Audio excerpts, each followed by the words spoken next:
श्री गणेशाय नमः। श्री सरस्वती माताय नमो नमः। वक्रतुंड महाकाय कोटि सूर्य संप्रभा निर्विघ्न कुरु मे देव सर्वकारेषु सर्वदा। गुरुर्ब्रह्मा गुरुर्विष्णु गुरुदेवो महेश्वर गुरु साक्षात् परम ब्रह्म तस्मै श्री गुरुवे नमः। भक्तों,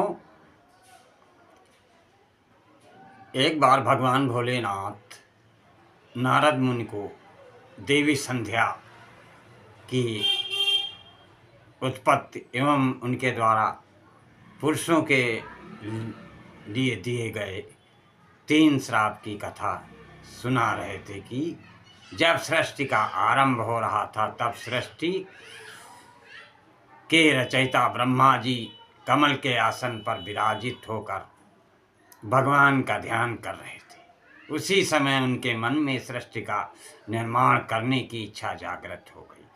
सबसे पहले उन्होंने विचार किया और उनके मन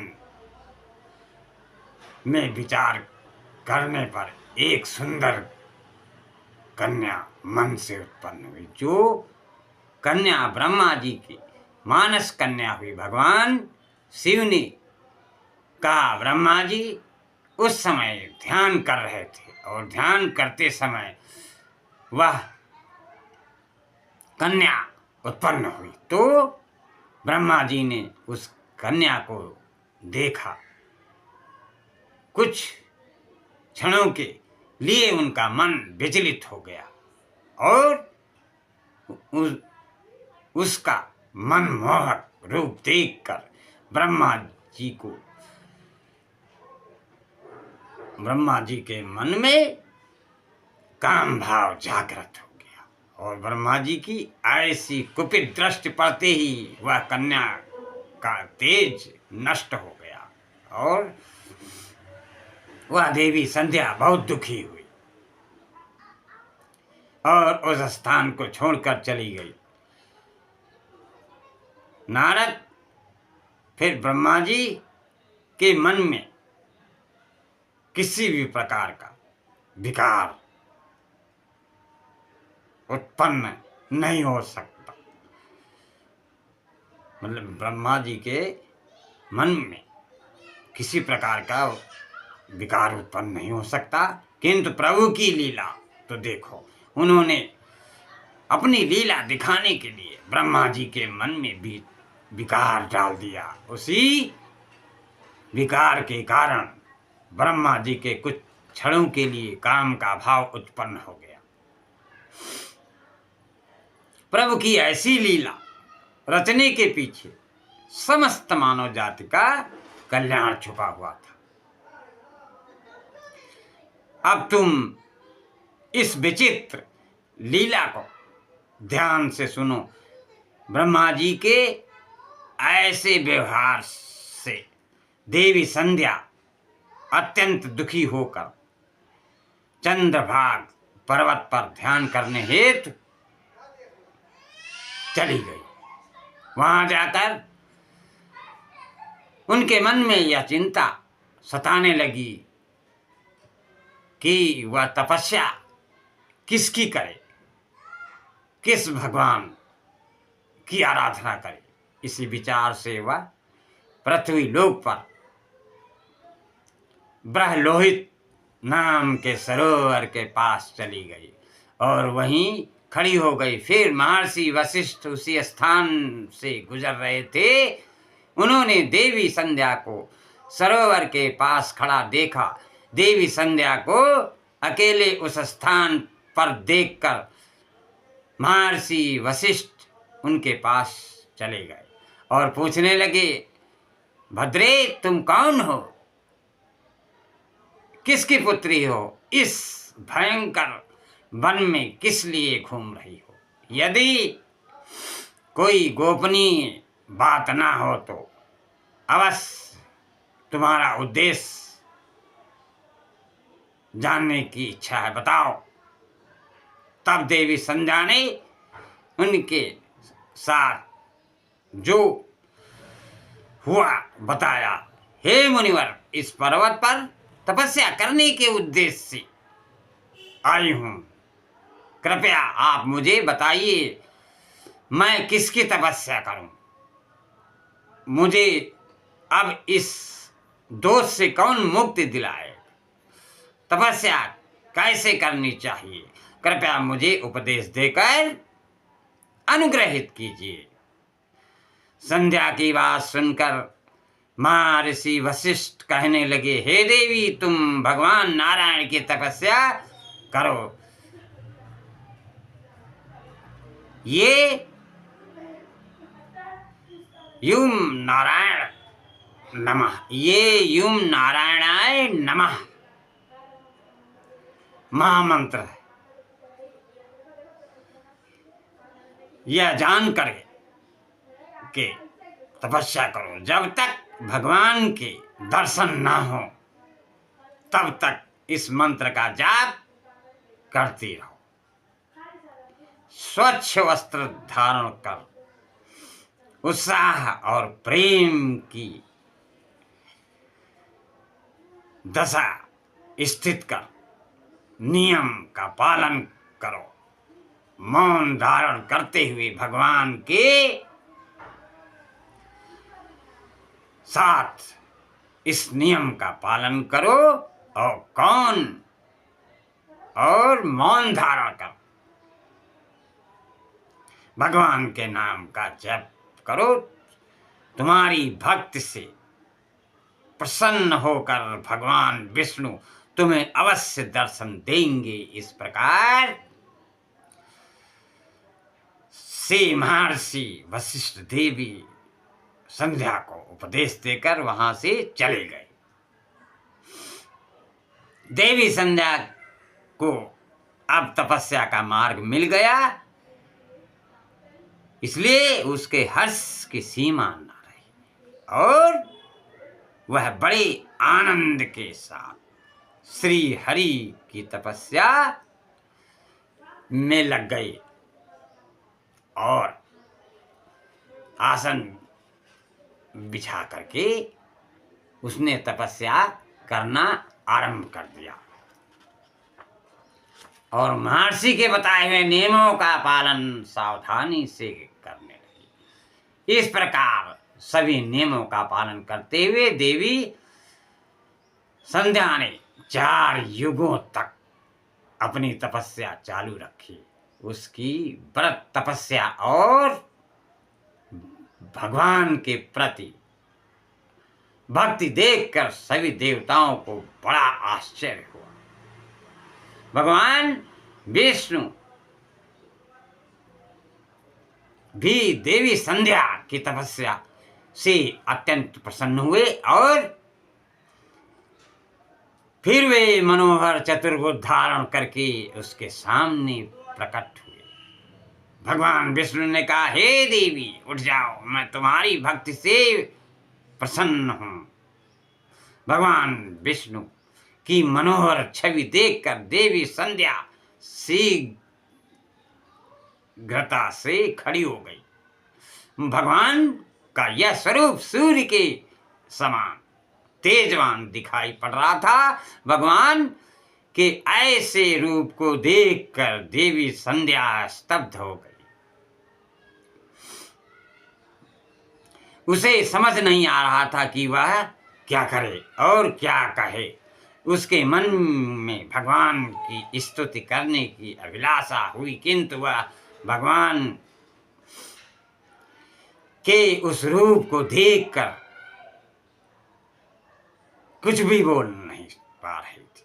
फिर भगवान विष्णु ने देवी संध्या की मनोदशा को जान लिया और उसे दिव्य ज्ञान दृष्टि देते हुए दिव्य वाणी प्रदान की। फिर देवी संध्या बड़े उत्साह से भगवान विष्णु की स्तुति करने लगी। उसके एक एक वाक्य में उसकी भक्ति और समर्पण दिखाई पड़ रहा था। तपस्या के कारण संध्या का शरीर अत्यंत क्षीण और कमजोर हो गया था। तब भगवान ने अपनी दृष्टि डालकर उसके शरीर को हष्ट पुष्ट बना दिया और मधुर वचन में उससे कहने लगे, भद्रे, तुम्हारी तपस्या से मैं प्रसन्न हूं।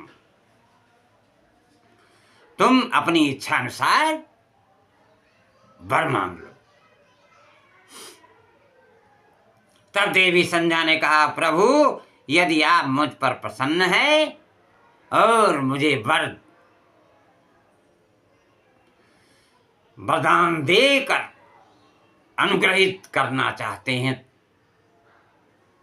तो मैं पहला वर मांगती हूं कि संसार में जितने प्राणी हैं उनके मन में पैदा होते ही काम का विकार उत्पन्न ना हो।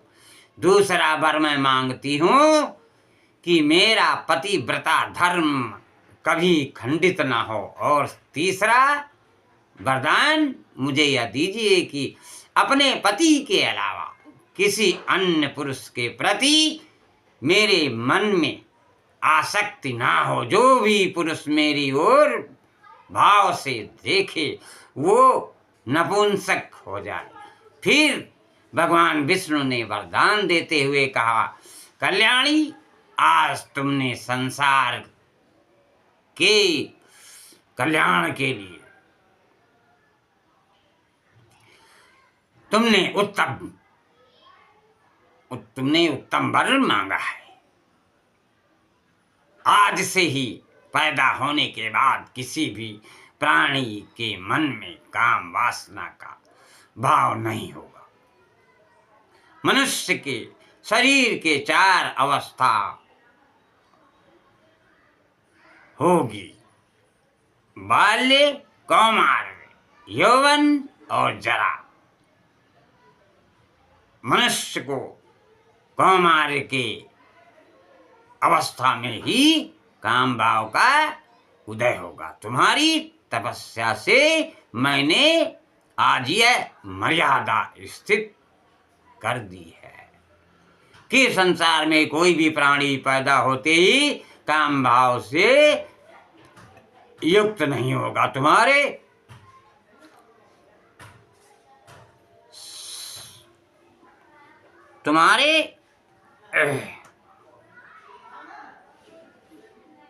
शरीर की प्रशंसा तीनों लोकों में होगी और तुम्हारे पति के अलावा जो भी पुरुष तुम्हें काम की दृष्टि से देखेगा वह तुरंत नपुंसक हो जाएगा। तुम्हारे पति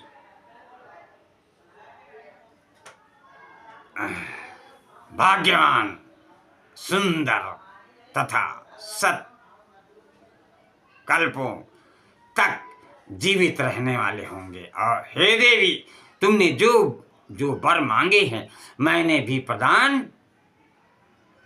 किए। अब मैं तुम्हारे मन की बात कहता हूं। पहले तुमने अपने शरीर को अग्नि में त्याग देने की प्रतिज्ञा की थी।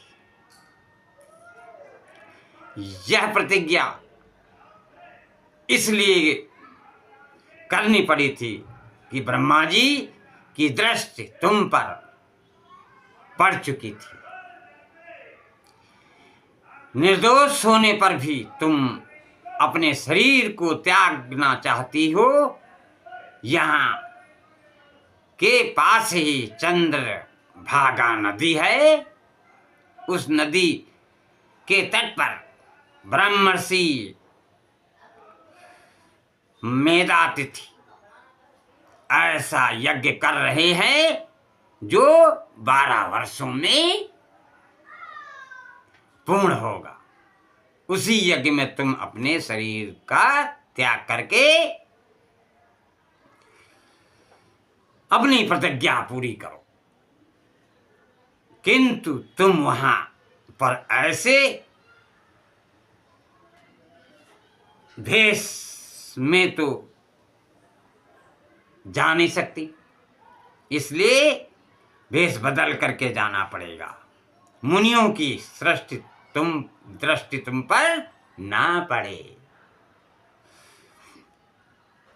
मेरी कृपा से तुम अग्नि की पुत्री हो जाओगी। उन्होंने कहा मेरी कृपा से तुम अग्नि की पुत्री हो जाओगी। जिसे तुम अपना पति बनाना चाहती हो उसका चिंतन करते हुए तुम अग्नि में अपना शरीर त्याग दो। इतना कहते हुए भगवान विष्णु ने अपने हाथ से देवी संध्या के मस्तक को स्पर्श किया। भगवान का स्पर्श होते ही देवी संध्या का शरीर आटे का बन गया। भगवान विष्णु यह इसलिए कर दिए थे क्योंकि मुनियों का यह यज्ञ संसार के कल्याण के लिए हो रहा था और उस अग्नि में मांस न गिरे और अग्निदेव मांस भोजी न बन जाए। तदंतर देवी अदृश्य होकर उस यज्ञ के स्थान पर गईं। उस समय उनके मन में एक ही कामना थी। उसने पृथ्वी पर आते ही सबसे पहले महर्षि वशिष्ठ के दर्शन किए। इसलिए उसने अपने मन में महर्षि वशिष्ठ जी को ही अपना पति मान लिया।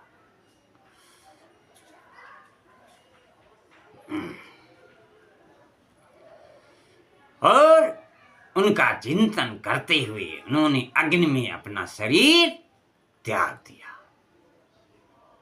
भगवान की आज्ञा से अग्निदेव संध्या के शरीर को सूर्य मंडल पर लेकर गए। फिर सूर्य देव ने संध्या के शरीर को 2 भाग में करके देवताओं और पितरों को प्रसन्न करने के लिए अपने रथ पर स्थापित कर दिया। उनके शरीर के ऊपरी भाग प्रातः काल हुआ और शेष भाग संध्या काल हुआ। देवी संध्या के कारण ही सूर्योदय के समय को प्रातः काल एवं सूर्यास्त के समय को संध्या काल कहा गया है। इस प्रकार से देवी संध्या जो त्याग की मूर्ति थी, यह उदाहरण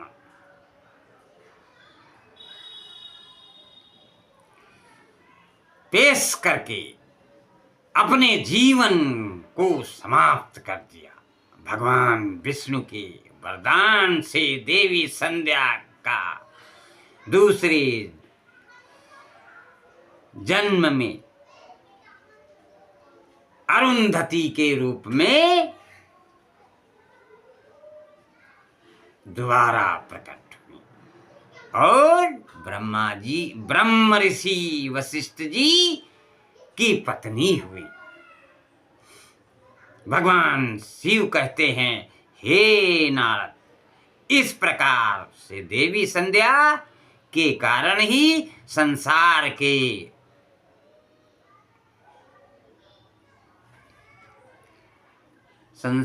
में जन्म लेने वाला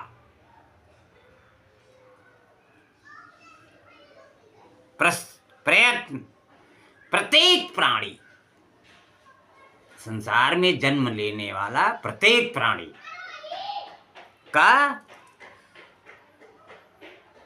मनोभाव से रहित होता है और काम भाव से भी रहित होता है। अब नारद मुनि से कहा भगवान शिव से, नारद मुनि ने कहा भगवान शिव से, आपने देवी संध्या की कथा सुनाकर मुझे धन्य कर दिया। ओम नमः शिवाय, ओम नमः शिवाय, ओम नमः शिवाय। इस प्रकार नारद मुनि भगवान शिव को शीश झुकाकर चल दिए। सीताराम सीताराम सीताराम सीताराम सीताराम सीताराम सीताराम सीताराम सीताराम सीताराम सीताराम। सदा अच्छे विचार रखो, स्वस्थ रहो, प्रसन्न रहो, निरोग रहो। बोलो शंकर भगवान की, संध्या देवी की, गणेश भगवान की। ओम श्री राम।